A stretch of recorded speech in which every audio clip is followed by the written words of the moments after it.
Hi hello నమస్తే welcome to holistic Telugu channel. ఎలా ఉన్నారు? అందరూ బాగున్నారా? ఈరోజు హైడ్రాలిక్స్లో ఇంకో మోడల్ పేపర్ అన్నమాట. ఆల్రెడీ మనం షార్ట్స్ అనేవి కంప్లీట్ చేసాం కాబట్టి ఇప్పుడు ఎస్సైస్. సో ఎస్సైలో ఎటువంటి టైప్స్ ఆఫ్ క్వశ్చన్స్ వస్తాయి, వాటికి మనం ఎలా ప్రజెంటేషన్ ఇవ్వాలి, ఎంతవరకు అడుగుతుంటే ఎంతవరకు మనం ఆన్సర్ అన్నది రాయాలి, అలాగే ఒకే ఆన్సర్ అన్నది తెలిసిన క్వశ్చన్స్ అనేవి ఎలా అడుగుతారో అన్నది మనకి ఈ మోడల్ పేపర్స్ వల్ల తెలుస్తాయి అన్నమాట. ఇంక లేట్ ఎందుకు, స్టార్ట్ చేసేద్దాం.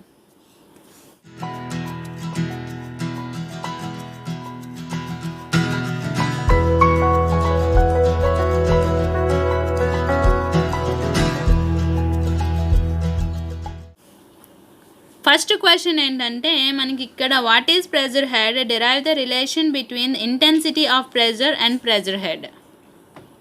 ఓకేనండి. సో దానికి సంబంధించిన మనకి ఒక ప్రాబ్లం అయితే అడిగాడు. At a certain place the barometer reads 740 mm of Hg.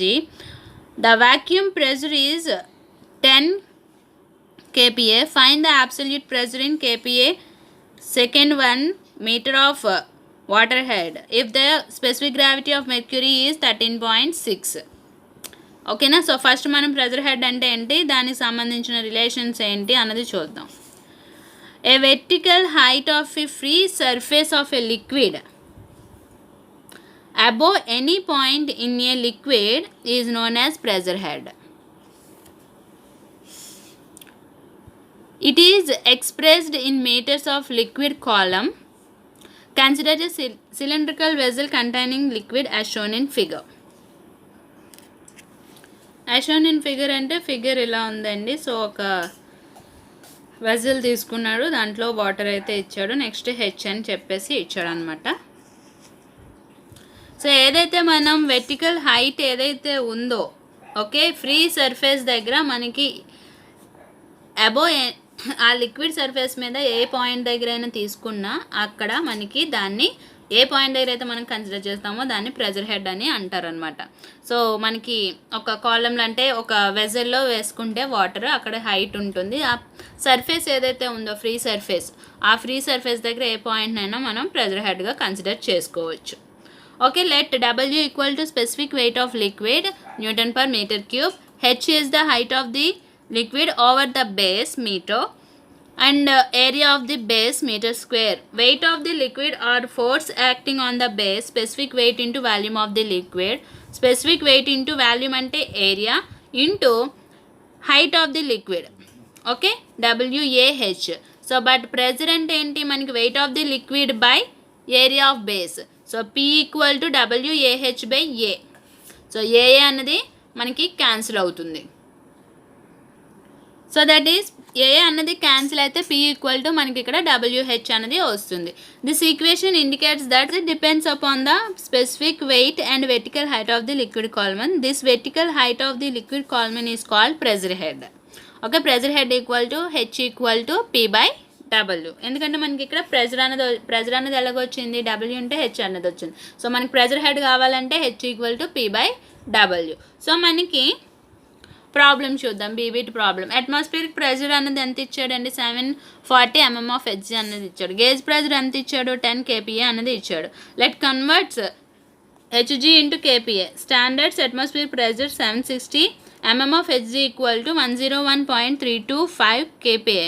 So 740 mm of Hg అంటే మనకి ఎలా కన్వర్ట్ చేస్తామంటే 101.325 into 740 by 760, that is equal to 98.66 kPa. Absolute pressure equal to P absolute equal to P atmosphere minus P vacuum. Okay, అంటే మనకి ఇక్కడ 98.66 minus 10, so that is equal to 88.66 kPa.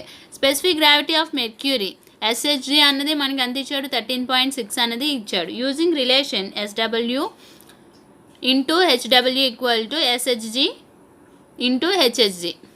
Okay, 1 into HW equal to మనకి SHG ఎంత ఇచ్చాడు అంటే 13.6, అలాగే HHG అంటే 740 అనేది ఇచ్చాడు. సో దాని నుంచి మనం క్యాలిక్యులేట్ చేస్తే మనకి HW equal to 10.064 metre of water అనేది వచ్చింది.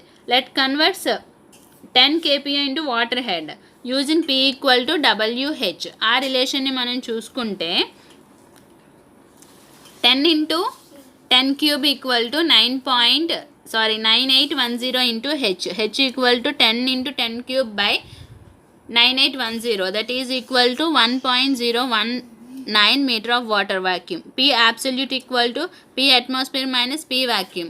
10.064 minus 1.019, that is equal to 9.045 meter of water. ఇది ఒక మోడల్ అనమాట. మనకి ఇక్కడ అట్మాస్ఫియరిక్ ప్రెజర్ అంటే అబ్సల్యూట్ ప్రెజర్ని వీటిని ఫైండ్ అవుట్ చేయడానికి. Next question, what is pitot tube and derive the expression for finding the velocity of flow of fluid. దానికి సంబంధించి వెంచురీమీటర్కి సంబంధించిన ప్రాబ్లం అనేది ఇచ్చాడు. ప్రాబ్లం చూద్దాం. A venturimeter 200 mm into 100 mm is used for measuring the flow of oil. Specific gravity 0.8. Oil యొక్క specific gravity ఇది 0.8. The oil mercury differential gauge shows a deflection of 250 mm. Find the discharge of oil if the coefficient of meter is 0.98. So first మనం pitot tube గురించి దానికి సంబంధించిన expression చూద్దాం. Pitot tube was first used by Henry Pitot in 1732 to measure the velocity of fluid. It is the right angle glass tube inserted in a flowing fluid with one end facing the flow and other end open to the atmospheric. The fluid enters into the pitot tube and reaches the certain height in the vertical part when equilibrium it is attained as shown in figure. So ఇలా మనకి flow అవుతున్నప్పుడు మనకి ఇలా ఒక tube అయితే ఒకటి floating అవుతున్న లిక్విడ్లోకి, ఇంకోటి ఏంటంటే ఓపెన్లో అట్మాస్ఫియరిక్ ఓపెన్ చేస్తాం అనమాట. అట్మాస్ఫియరిక్ కండిషన్ దగ్గర ఓపెన్లో ఉంటుంది. ఒక సర్టెన్ అంటే సమ్ టైంకి ఒక సర్టెన్ హైట్ అనేది రీచ్ అవుతుంది సర్ఫేస్ నుంచి, ఓకే, లిక్విడ్ సర్ఫేస్ నుంచి. దానికి మనం ఇలా డయాగ్రామ్ అనేది డ్రా చేయాలి. Okay, velocity 1, 2, capital H, small H. Applying Bernoulli's equation between point 1 and 2, 2 is selected just before the pipe mouth and pressure in the horizontal pipe is equals to the P2. So P1 by W plus V1 square by 2G plus Z1 equal to P2 by W plus V2 square by 2G plus Z2. Okay, ఇక్కడ మనకి Z1 equal to Z2 ఎందుకంటే మనకి ఇక్కడ height అన్నది మనకి equal కాబట్టి. So P1 by W equal to capital H, V1 equal to V, P2 by W equal to H plus capital H plus H. Therefore capital H plus V square by 2Z equal to capital H plus small h. V2 equal to 0. So V square by 2Z equal to H. So V equal to root over 2GH or V equal to C into root over 2GH. C అంటే ఏంటంటే pitot tube constant determined from the calibration test. Okay, so ఇక్కడ వరకు మనకి రాస్తే సరిపోతుంది. ఇది bit wise అడిగితే, full అయితే ఇంకొంచెం ఎక్కువ రాయాల్సి ఉంటుంది. నెక్స్ట్ ప్రాబ్లంకి వచ్చేసరికి మనకి ఏమన్నాడు ప్రాబ్లంలో, వెంచురీమీటర్ యొక్క డైమెన్షన్స్ ఇచ్చాడు, అలాగే ఫైండ్ ద డిశ్చార్జ్ అనేది ఫైండ్ అవుట్ చేయమన్నాడు. సో డిశ్చార్జ్ అనేది ఫైండ్ అవుట్ చేద్దాం. So next given data, diameter of the pipe D1 equal to 200 mm. ఇక్కడ ఎంఎంలో ఉంది కాబట్టి మీటర్లోకి చేంజ్ చేసుకుంటాం. Area of pipe A1 equal to మనీ π/4 d² కాబట్టి ఆన్సర్ ఏమో 0.0314 మీటర్ స్క్వేర్. అలాగే diameter of the throat D2 equal to 100 ఇచ్చాడు, 0.1 మీటర్. దాని నుంచి ఏరియా అన్నది ఫైండ్ అవుట్ చేస్తే మనకి 7.85 × 10⁻³ అంటే -3 metre square. Specific gravity of oil అన్నది S0 equal to 0.8 and deflection X equal to 250 mm. Okay, 0.25 metre of mercury and coefficient of metre CD equal to 0.98. So మనకి manometer డిఫ్లెక్షన్కి formula ఏంటండి, small h equal to X into SM/SO -1. So మనకి దాని నుంచి calculate చేస్తే మనకి 0.25 into 13.6/0.8 -1. Specific gravity of mercury మనకి తెలుసు కదా 13.6, that is equal to 4 metre of coil. Okay, 4 metre of oil. So discharge అనేది ఫైండ్ అవుట్ చేయమన్నాడు కాబట్టి Q equal to CD into A1/A2 by √A1² minus A2² into √2GH. So మొత్తం values అన్నీ మనకు తెలుసు కాబట్టి మొత్తం వాల్యూస్ అన్నీ వేసి క్యాలిక్యులేట్ చేస్తే మనకి 0.070 metre cube per second. Okay, or 70 litre per second. So మనకి ఇలా వస్తుంది. ఓకే, నెక్స్ట్ ప్రాబ్లం చూద్దాం అండి. An oil of a relative density 0.86 passes through a pipe of varying section. The velocity of oil at 200 mm dia in 2 meter per second. Find the velocity at 60 mm dia section and also discharge and mass flow rate. So next, derive the expression for normal force exerted by jet on an inclined fixed plate. So మనకి ఇలా jet గురి derivation అనేది అడిగాడు. So first మనకి given data చూద్దాం. Problem యొక్క given data, relative density of oil S equal to 0.86, mass density of oil 0.86 into 1000, so 860 kg per meter cube. అలాగే diameter D1 200 ఇచ్చాడు కాబట్టి 0.2 మీటర్, దాని నుంచి ఏరియా అనేది ఫైండ్ అవుట్ చేస్తే మనకి 0.03 మీటర్ స్క్వేర్ అనేది వస్తుంది. అలాగే section 2, diameter of the section 2 D2 అనేది 60, సో దాన్ని మీటర్స్లో చేంజ్ చేస్తే 0.06 మీటర్స్, ఏరియా ఏమో 0.003 మీటర్ స్క్వేర్. అలాగే వెలాసిటీ V1 అన్నది ఎంత ఇచ్చాడండి, 2 మీటర్ పర్ సెకండ్ అనేది ఇచ్చాడు. So using continuity equation A1V1 equal to A2V2 continuity equation. So దాని నుంచి మనకి V2 అన్నది 20 మీటర్ పర్ సెకండ్ అనేది వచ్చింది. సో డిశ్చార్జ్ అంటే A1V1, సో మనకి 0.03 into 2 0.06 metre cube per second. So mass flow rate M equal to rho into Q. Rho అంటే మనకి ఎంత వచ్చిందండి, 860 ఇంటూ 0.06, that is equal to 51.6 into 51.6 kg per second. Okay, next మనకి ఏమన్నాడు, జెట్ అంటే ఇంక్లైన్ ప్లేట్ ఫిక్స్డ్ ప్లేట్ దగ్గర మనకి డెరివేషన్ అనేది చేయమన్నాడు. So let V equal to velocity of the jet in X direction, theta angle between the plate and jet, A is the area of the jet, M is the mass flow rate, W by G into AV. Initial velocity of jet normal to the plane V1 equal to V sin theta. Final velocity of jet normal to the plane V2 equal to 0. Okay, దాని నుంచి మనకి force exerted by the normal to the plate అంటే మనకి Fn equal to M into V1 minus V2 WAV by G V sin theta minus 0, that is Fn equal to WAV square by G sin theta. Okay, so మనకి ఇలా అంటే ఇక్కడ చిన్నది derivation చేశాడు, మనకి దీనికన్నా ఒక 3 స్టెప్స్ అన్నవి యాడ్ అవుతాయి మనం చేస్తే కనుక. సో ఆ స్టెప్స్ యాడ్ చేసి మనకి ఇలా ఎస్ఐస్ కాబట్టి మనకి ఇలా సింపుల్గా అయితే రాయకూడదు. ఓకేనా, డయాగ్రామ్ వేయాలి, దానికి సంబంధించిన నొటేషన్స్ అనేవి రాయాలి. ఇంకా 3 స్టెప్స్ ఉంటాయి కదా, ఫోర్స్ ఎగ్జర్టెడ్ బై ఇన్లెట్ అంటే V1 ఎలా తీసుకున్నాం, M ఎలా వచ్చింది, ఇవన్నీ కూడా మనకి రాయాల్సి ఉంటుంది. Next question, 2 reservoir are connected by the pipeline consisting of 2 pipes, one of 15 cm dia, another one is 6 meters length, and the other dia 22.5 centimeters and length 16 meters. If the difference between water levels in the 2 reservoir is 6 meters, calculate the discharge. Take F equal to 0.05, neglecting minor losses. Okay, neglecting the minor losses. ఇక్కడ ఏంటంటే 2 reservoirs connected by a pipeline. Okay, 2 pipes ఉన్నాయి, difference diameter and different lens.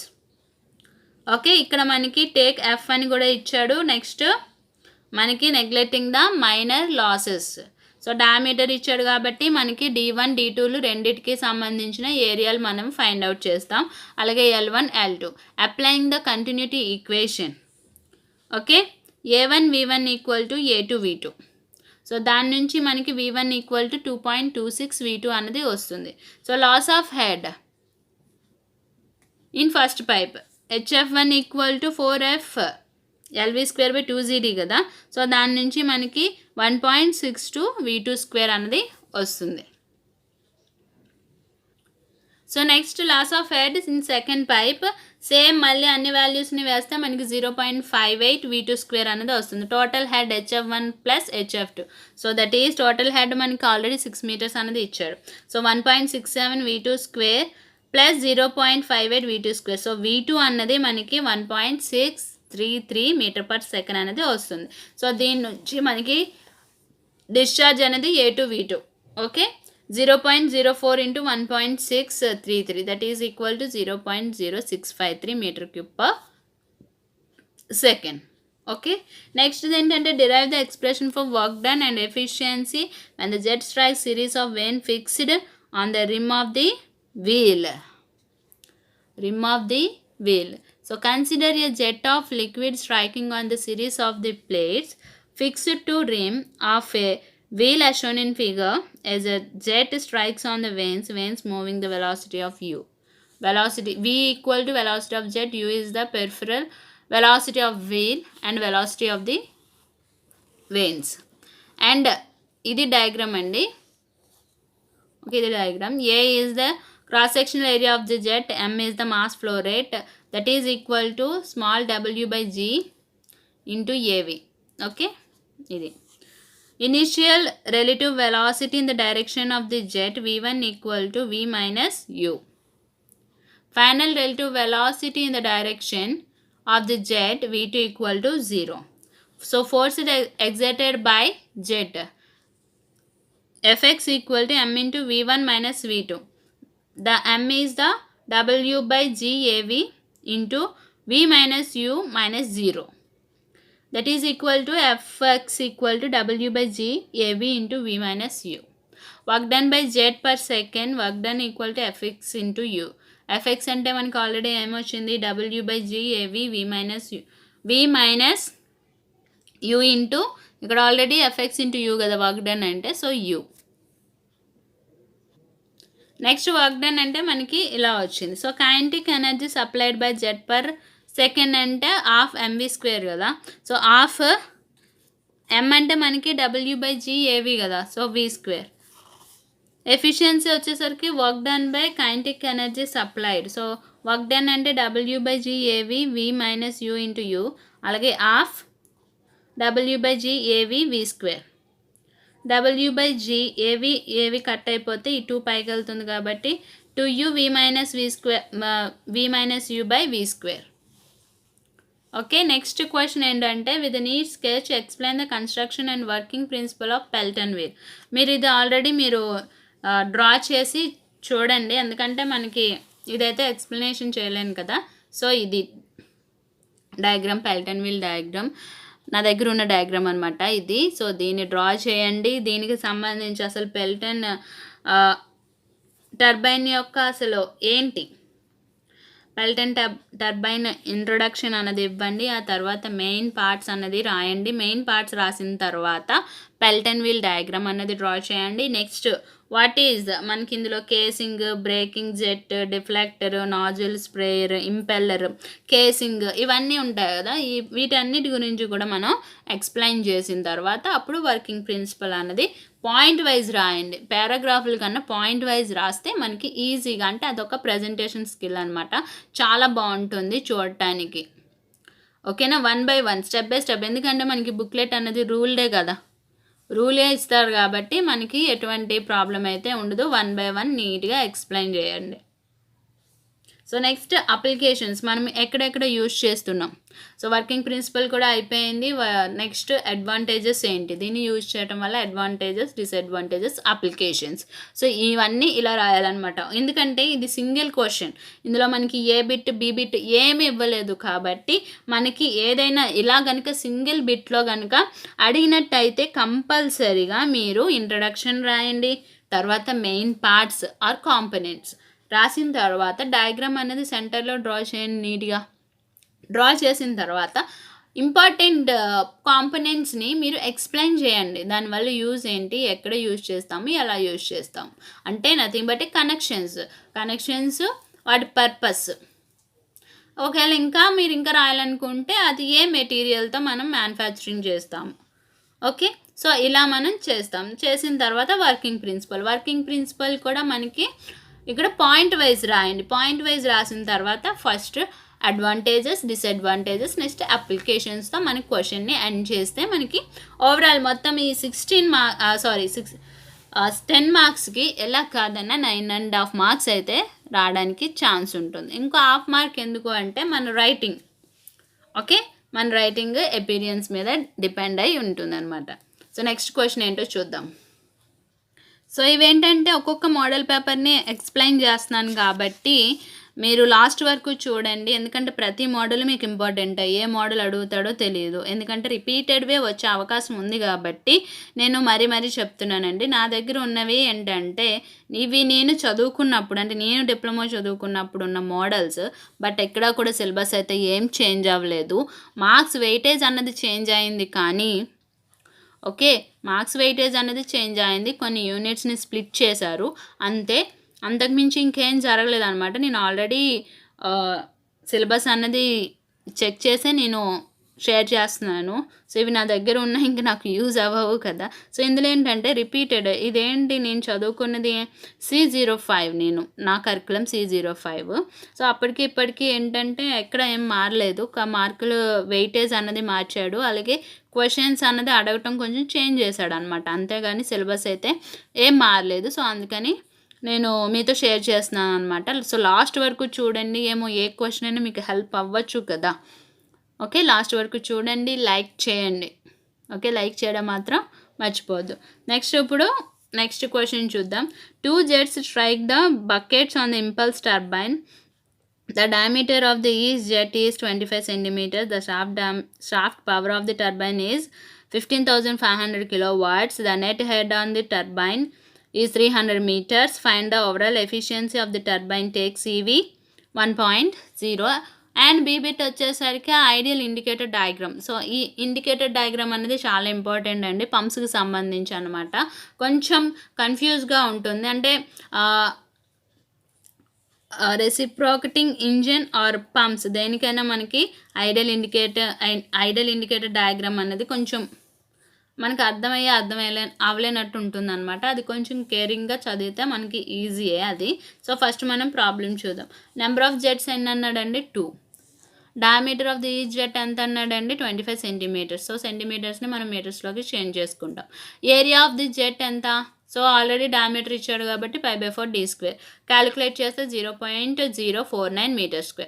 Next shaft power ఎంత ఇచ్చాడు? 15,500 kilowatts అనేది ఇచ్చాడు. Net head capital H = 300 metres. CV అనేది 1.0. So CV ఇచ్చాడు కాబట్టి velocity of jet V1 = CV × √2gh. దాని నుంచి మనకి V1 అనేది 76.72 మీటర్/సెకండ్ అనేది వచ్చింది. So discharge of each jet అంటే Q = AV.